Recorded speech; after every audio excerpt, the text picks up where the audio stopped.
नेपाली कांग्रेसको महाधिवेशन कहिले र कस्तो गर्ने भन्ने विवाद चर्किँदै जाँदा अब सभापति शेरबहादुर देउवाले मात्रै चाहेर समाधान खोज्न सक्ने अवस्थामा छैन।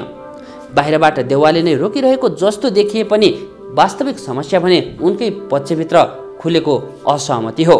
महाधिवेशनलाई लिएर देउवा खड्का पक्ष पुसमै नियमित महाधिवेशन गर्ने तयारीमा छन् भने निधि र सिटौला समूह चुनाव अघि महाधिवेशनले पार्टी कमजोर बनाउने भन्दै ठाडै असहमति जनाउँदै आइरहेका छन्।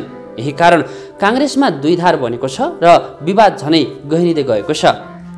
देउवाले केन्द्रीय समितिको महाधिवेशन कार्यतालिका ल्याउन निर्देशन दिइसके पनि आफ्नै समूह असहमत हुँदा पुसमा महाधिवेशन हुने कि नहुने अनिश्चितता बढ्दै गएको छ। महामन्त्री गगन थापा र विश्वप्रकाश शर्मा विशेष महाधिवेशनको आवश्यकता बनाउँदै आएका छन्, जसले देउवा पक्षलाई झनै दबावमा पारेको छ। देउवा नेतृत्व हस्तान्तरण गर्ने मनस्थितिमा भए पनि पार्टीभित्र नै एकमत नहुँदा बैठकहरू बारम्बार सर्न बाध्य भएको देखिन्छ। आन्तरिक किचलो चर्किँदा कांग्रेस राजनीतिक रूपमा झनै निष्क्रिय बन्दै गएको छ। एमाले महाधिवेशनको तयारीमा छ।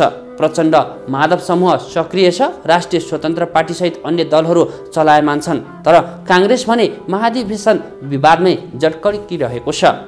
निर्वाचन नजिकै गर्दा पनि कांग्रेसले आफूलाई चलायमान बनाउन नसक्नु अर्को चुनौतीको विषय बनेको छ। महाधिवेशनको विषय कांग्रेसमा अब साधारणको मतभेद होइन, संगठनको दिशानिर्देश गर्नेसँग जोडिएको मुद्दा बनेको छ।